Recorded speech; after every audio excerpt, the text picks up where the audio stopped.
Hey, Scott Jordan and Mark Warner here for Jancast number 185 for Thursday, February 20th, 2025. And speaking of 20th, do you know, Mark, that on March 20th, it's going to be spring?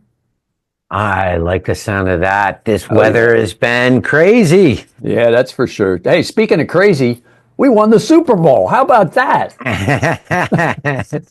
That's big news. Big That's right. news since the last Jancast.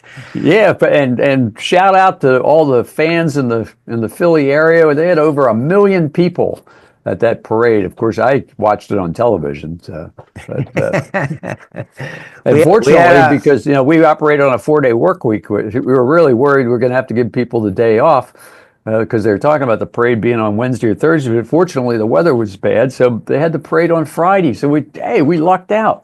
We didn't even have to give people the day off. Perfect, right? Actually, you know what I enjoyed the most about the parade were some of the interviews they did and the speeches that Yeah. I mean, technically they're Super Bowl champions, but in a lot of ways they're just kids. Yeah. They're in their 20s, Yep. and speaking the way they did quite eloquently. Actually, Mhm. I was pretty impressed with some of the things they had to say. Certainly, Barkley had a lot of great things to say, and he's well spoken. And actually, I haven't really heard Jalen Hurts speak so eloquently before. Normally, he just kind of passes off these Yeah. interviews and without a lot of emotion, but he had a lot. It was pretty neat. Pretty savvy marketing too. The fact that they came down apparently in the middle of the night and added the uh, Hertz next to the love sign down in Philly. I don't know if you noticed that. And No, then he came out, his sweatshirt had Love Hertz branding on it by Nike. So I mean, the news people go, like, we're not sure where this other piece of stuff came from. That's like bolded to the love thing. It's like, I don't know how they got away with that, but good for them, right? well, the good news was that they won. The good news was that all this crazy weather that's going on now wasn't impacting them Yep. for that down in New Orleans. But this week, the weather's crazy. We have this polar vortex coming through. We were just talking with somebody this morning Yeah. in Texas, and Yep. they're looking at single digit below zero kind of temperatures, Yeah. which in Texas, you remember last time that happened in Texas, Scott? Yeah. Ted Cruz went on vacation, I believe. Is that what you were mentioning? all the chemical companies froze up, and that was Yeah, the that's same when week. Ted Cruz went Yeah, to Mexico. Yeah. yeah, yeah. Yeah. Um, We all forgot that, didn't we? but yes, so that was kind of one of the last times I remember that polar vortex hit down in Texas. It's supposed to go right through Florida as well, and certainly had that weather occurred during Super Bowl down there, it would have been a little different dynamic because Yeah. Yeah. that was down in New Orleans. So, Yep. So um, I got out beach sailing, not on the water, as you know, I'm a big sailor, but the water temp's 42 degrees. So I put on multiple layers of clothes and took my rig down to the beach. It was low tide, and I was able to go do a little land sailing. So that was nice. what do you think your top speed is when you're doing the land Well, sailing on the general rule of thumb, Yeah. because you're riding on kind of a big skateboard, I guess would be the way to describe it, even the wheels are not. You don't want to go any faster than you can run because you want to be able, if you're going to fall, you want to be able to run out of the fall versus like falling and running yourself over with the vehicle or whatever. You know, Yeah, you don't get, so I'm going like 10 miles an hour, maybe, if if that. I'd have had that philosophy on some of my early motorcycle adventures, I would have saved a lot of broken bones. Yeah, Anyway. that's a little bit more dicey, I think. So you just don't want Yeah. to be able to run away. So fortunately, I don't fall very often. But falling on sand is not as bad as falling on concrete. But yeah, so we got that, and then I got to worry about the bird flu jumping from one species to another. I mean, geez, we can't even relax around here. Well, a lot of infectious disease stuff in the news right now. And so we were Yeah, talking about this a little bit earlier today about how, the whole dynamics of who we are and what we do in the cleaning industry has shifted from making things look and smell nice to really human health and safety as it relates to infectious disease control. And then you got bird flu, which is a zoonotic disease, meaning it comes from animals, passes through animals, and Yeah. it's jumping species. And, that certainly makes us more susceptible to variant of that. So every time it does the jump, it mutates a little bit, makes itself a little bit more contagious. So that's crazy. At the same time, even though COVID's not in the news, regular flu. Who'd have thought for the last 4 years that we were going to be talking news-wise about regular flu instead of Yeah. COVID? Yeah. But Well, hey, good news is you go to the CDC website. Oh, that's right. Never mind. I'm sorry. You know what? The government's no longer putting out info about bird flu and all that jazz, right? So I guess yes, we're so putting the news out now, not the CDC and other well, that makes us government agencies. more important then. Yeah. We're delivery of the news, but yeah, I mean, a lot of the other things coming out. I know the flu cases are up because all the beds are filled in the hospitals, and it's not due to COVID, and it's not due to RSV, not due to bird flu. It's due to regular flu. Who'd have thought? Yeah. But on top of all that, bringing up weird ones. Because we talked about this during our last show about the new strain of norovirus Yeah. popping up, Yeah. but in the news in the last couple of weeks was TB has become a threat again. And it was Yeah. interesting because TB was, even though we offered a lot of tuberculocidal disinfectants over the years, it wasn't Yeah. because we were worried about TB.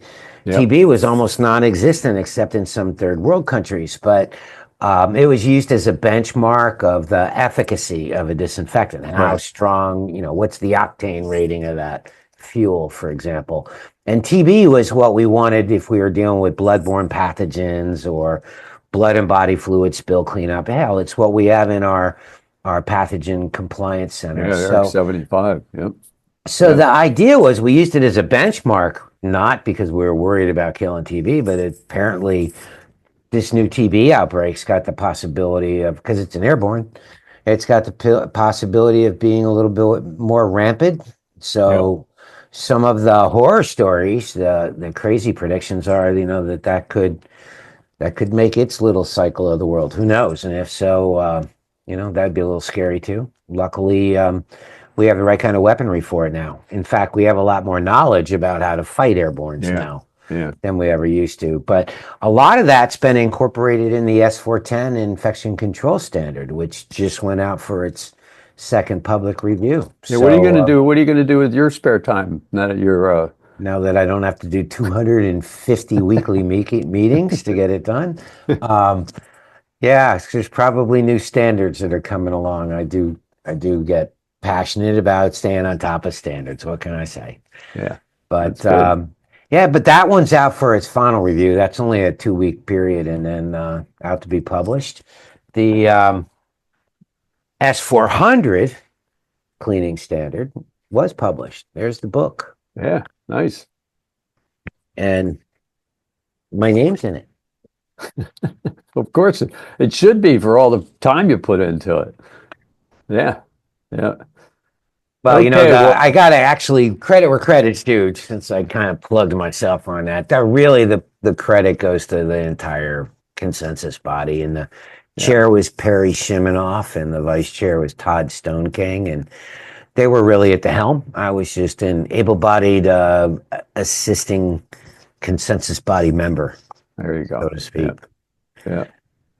Okay. Well, before we get to the real news, the latest thing is what's happening with the EPA, and we're under the process of a safer choice audit right now, which is not anything bad. I mean, other than the money it cost. We're not being audited because we did something wrong. We're being audited because safer choice needs to hit us up for some fees every 2 or 3 years. Not. I'm sorry, that wasn't right. But who knows what's going to happen, right? Well, I know that there was something in the news recently too, the industry press talking about the EPA cuts and the ramifications of that threatening the Safer Choice program.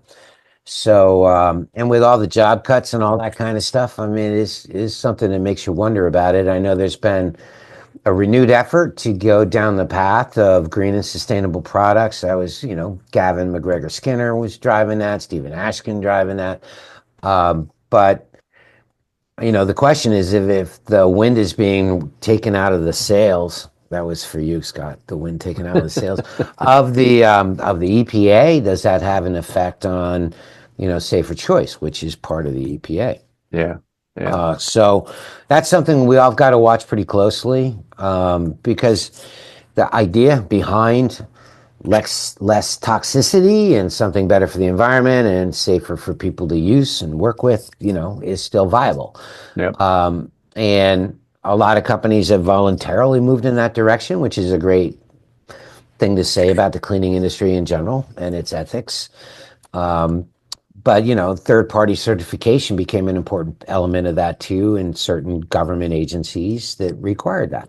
Yep. So if a government agency that does that ends up losing some of its Funding. support and funding, the question to me is, how does that affect government agencies that have been requiring it? Yeah.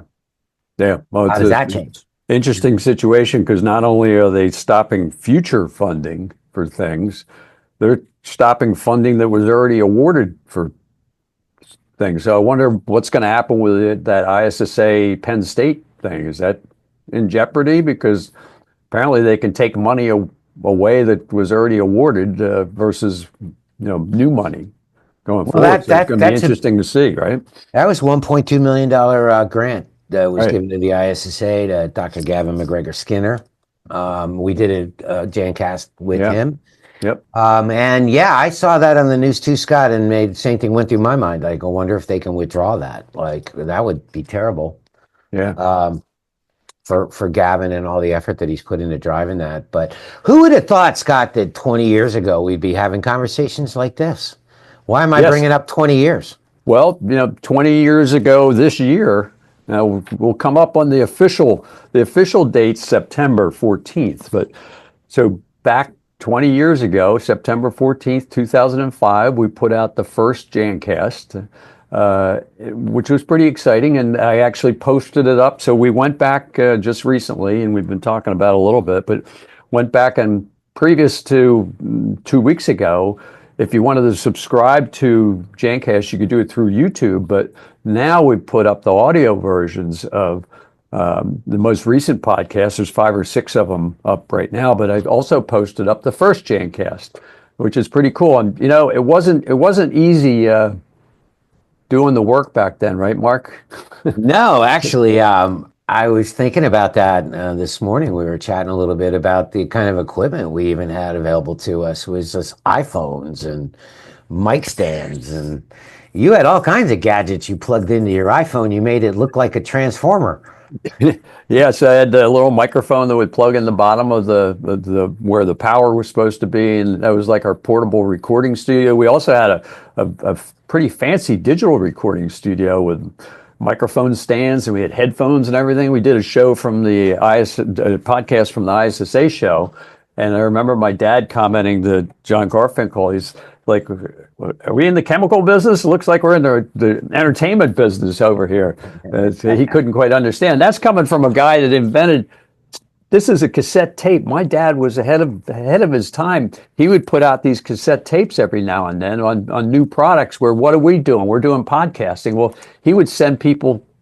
We'd literally get hundreds of these printed up. So I got boxes of them. This one's Eric's Insights volume number 1 from 1989 is this one. So he was ahead of, and he's talking about what's doing broadcasting stuff instead of selling chemicals. I thought it was fun. So yeah, it was a very involved process. We did it with Skype. We did it with Audio Hijack Pro. Then you couldn't post large audio files on the internet at that time. We had to come up with some flash program that some company in Israel, I think, invented. We were able to upload stuff, and they finally got around to it, but nobody was uploading videos at that file compression was the big thing, so that it could be downloaded, right? Yeah. Because everybody's doing dial-up back then, too. Yeah. So even though we started in 2005, we won the 2005 Innovation Award. So that's pretty cool. The first year out, we won the award, and I think we were pretty smart. We looked at, the chemical guys had a whole bunch of pretty innovative chemicals at the time. I said, well, how are we going to compete against, SC Johnson and stuff in the chemical? I said, let's do something in the technology end of the business. And nobody had a podcast. So we were the first janitorial Jansan related podcast at the time. So it's pretty cool. It was 20 years ago.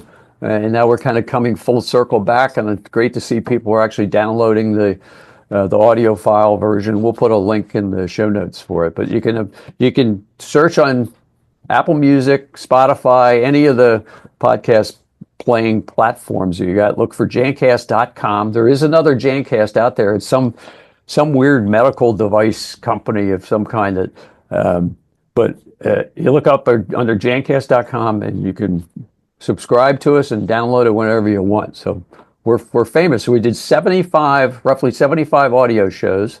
And then we switched to video, and we've done roughly 102 video versions. So that's a lot of shows, huh? Absolutely. And some of the ones that were purely audio that stand out in my mind were interviewing people while driving around on the tram car in the middle of a show and running over people, or not running over people, I should say. And then I remember another one where you did a remote broadcast from Amsterdam. That's right. Yeah, with the time difference and everything. So I downloaded the original list of all the shows that has the subject matter for each one and how long each one was.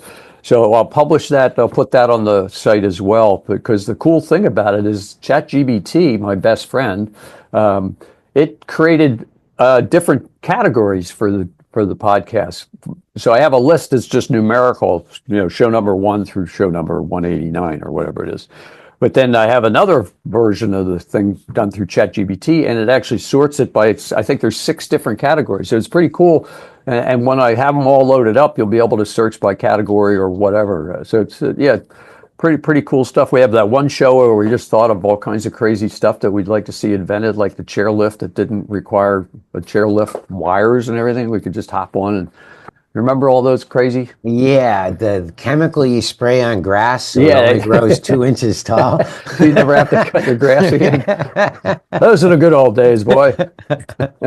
So hard to believe it's been 20 years, but we've come a long ways, and nice doing the show with you, Mark, for all this time.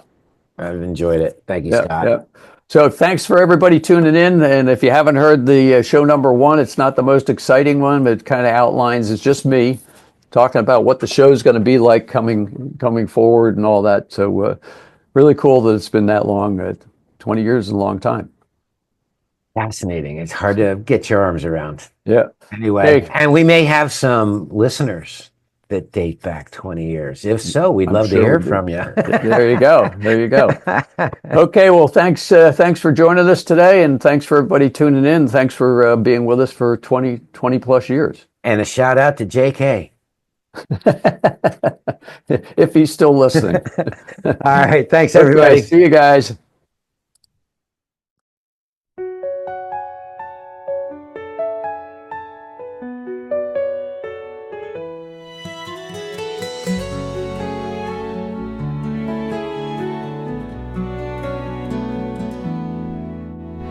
Tune in to Jancast, time to clean the air. Sparkling ideas, you're aware. From the floors to the sky, let's make it new.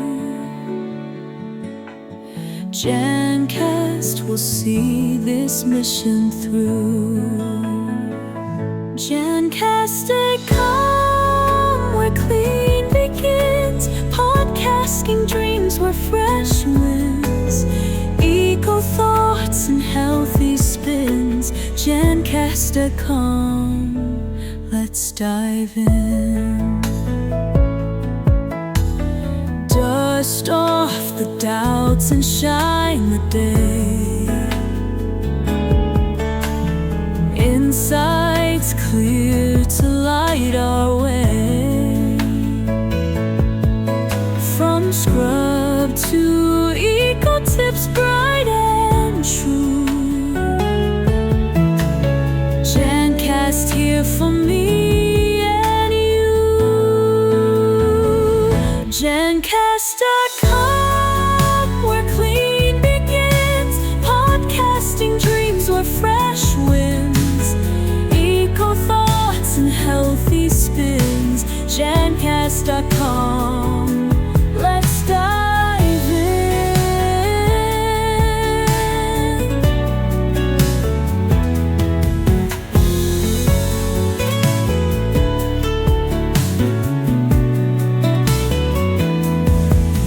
Dust off the doubts and shine the day. Insights clear to light our way. From scrub to eco tips, bright and true. Jancast here for me and you.